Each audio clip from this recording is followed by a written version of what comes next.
Mercedes, which won 8 straight Constructors Championships between 2014 and 2021, has only one victory since the new ground effect restrictions were adopted last year.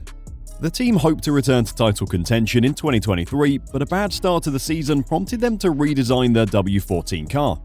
Have they gotten it all wrong over the last 2 years? Is this a sign of how far Mercedes has fallen? Despite delivering a significantly altered chassis at the Monaco Grand Prix at the end of May, Mercedes remains well behind Red Bull, which has won all 14 races so far this season. It appears that Mercedes aren't able to grasp the best possible car philosophy for now. Peter Windsor elaborated on this recently and lauded Red Bull after Max Verstappen won a record 10th consecutive race at the recent Italian Grand Prix, declaring the current Constructors Champions and put every other team to shame in 2023 and are the only ones that fully grasp the rigors of modern F1.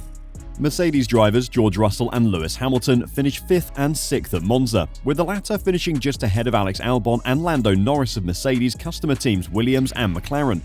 Windsor believes Mercedes' satisfaction with that outcome demonstrates how far they slipped in the previous 2 seasons, with the team showing no signs of having what it takes to compete with Red Bull.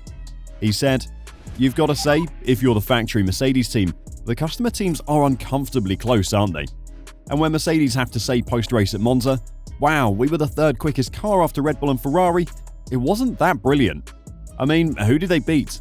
Their customers, basically. That's not much to write home about." The fact that they're writing home about that just shows you the trouble that Mercedes are in, and they don't seem, on the face of it, what they're seeing at the moment in the raw evidence, to have any clue yet how to do what Red Bull are doing. They seem to have a clue on how to get downforce into the car, or more downforce out of the car, but do they really know how to run the ride heights at any given circuit, given the parameters of some of the weekends with the sprint race? And do they really know what sort of active ride rate to have on the springs at the front or the rear if they're trying to get one softer than the other? Do they really know how to build curb strike into a car that's got a perfect setup? Do they know all that? I don't think they do. I don't think Mercedes have that, because if they did by now, they would have put it together, I think, and they're so up and down. The way they describe it is, well, we have a small operating window, but what does that mean? If Red Bull have an enormous operating window and Mercedes have a tiny operating window, somebody there's not doing a very good job, that's all you can say. I'm not saying from the point of view, well, it's alright for you to say that, Peter, you try and design a Formula 1 car.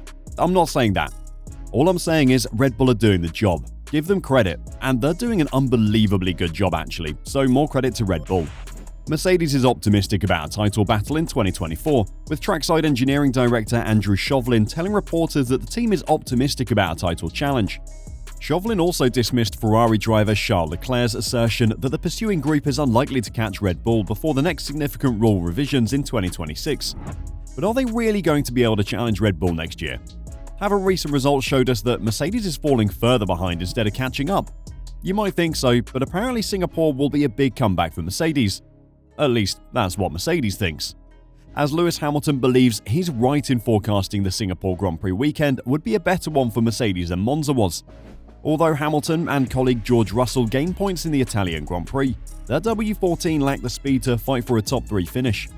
While Red Bull brought home a 1-2 finish, Ferrari fitted new engines and a Monza spec wing on the SF23, with Carlos Sainz finishing 3rd and Charles Leclerc 4th. Russell was more than 10 seconds behind the second Ferrari, while Hamilton was another 20 seconds down on a day where Mercedes never seemed like it could challenge for the major points. Hamilton referred to it as one of the worst races with his Mercedes W14, living up to its unfavourable reputation for performing poorly on low downforce courses. The car, on the other hand, prefers high downforce tracks, which is exactly what the following location, the Marina Bay Circuit, is all about. "I feel like Monza might be the worst one for us," he told the media. "Singapore is all high downforce, and when we put our high downforce wing on, we generally are a little bit better. Not as bad as here, I hope I'm right." Toto Wolff, his team boss, agreed with Hamilton that Singapore could be a more suitable location for Mercedes. Beaten at Monza by the cars that generally this season more competitive on low downforce, Wolff added, "Let's see how it swings around, whether we can outperform them in Singapore." Russell also predicts a different story at the Marina Bay track following Ferrari's small step forward at Monza, with McLaren further ahead than we would have thought. The Briton added, "I suspect we'll be more competitive, especially in the race, than we were this weekend. We need to understand why we have such a delta between our higher and lower downforce package. We always seem to struggle at circuits like Spa, Monza, Baku, Austria. even on the medium-low downforce settings, and we always seem to be quick on the higher side. So we can expect Mercedes to be fast, but who of the drivers will come out on top? Last year, Russell looked to be the prodigy that would beat Hamilton. After all, he finished higher and won their only race last year. But this year, Russell's racing seems off. He currently sits 7th in the Drivers' Championship, 55 points behind teammate Lewis Hamilton in 4th, with only one podium in Spain in the first 14 races. He feels his scrappy 2023 Formula 1 season is due to his desire for better success for this team. Russell believes more opportunities got away when speaking to media. This season for me has been a very challenging one. In terms of performance, the first 6 races were really strong, he said. A few things went away from us. If things really went our way in Australia, there's no reason we couldn't have fought for the victory. The engine went, we lost 18 points. Then I made the mistake in Montreal and lost another 12 points. So it's been a very scrappy season from my side so far. Russell has underlined his objectives for the team to maintain their present position of number 2 in the championship in the last 8 races of the season. My goal is to have a smoother end to the season, just to maximise the results, he explained. That was probably a goal more so last year, whereas this year I've been risking a bit more to try and get a bigger result. We're in a pretty comfortable position in P2, but we can't let that slip. The way that I help the team achieve this is if I'm just putting in the consistent and solid results. But if there's a chance to win, I'll give it everything to achieve that. Will they get a chance to win this season? If not, will they be able to challenge for the championship next year, as they say? What do you think? Hamilton at least thinks they will be back next season now that they switched design philosophies. And he is counting down the days until the 2024 Formula 1 season, but he has stressed the importance of becoming better in one area throughout the rest of the 2023 season. Mercedes' draggy W14 was only 3rd best during the last Grand Prix. The drivers had a more competitive car than McLaren and Aston Martin, and Monza continued a trend of Mercedes having a fairly consistent deficit to the dominant Red Bull this season, with the team's position in the pecking order being determined by other teams shifting in competitiveness from track to track. The Mercedes W14, on the other hand, is notoriously difficult to drive.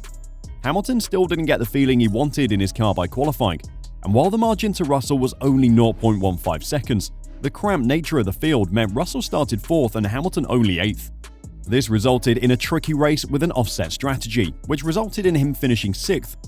Hamilton said he generally finds the race pretty straightforward, but stressed, "I've just got to do better in qualifying, so it's not such a difficult day. And it's about just living with the car that we have at the moment.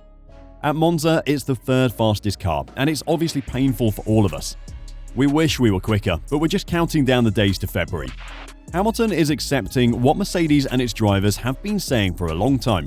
This season is what it is, with the car they have, and next year is the bigger priority. But he's not going to surrender for the rest of 2023.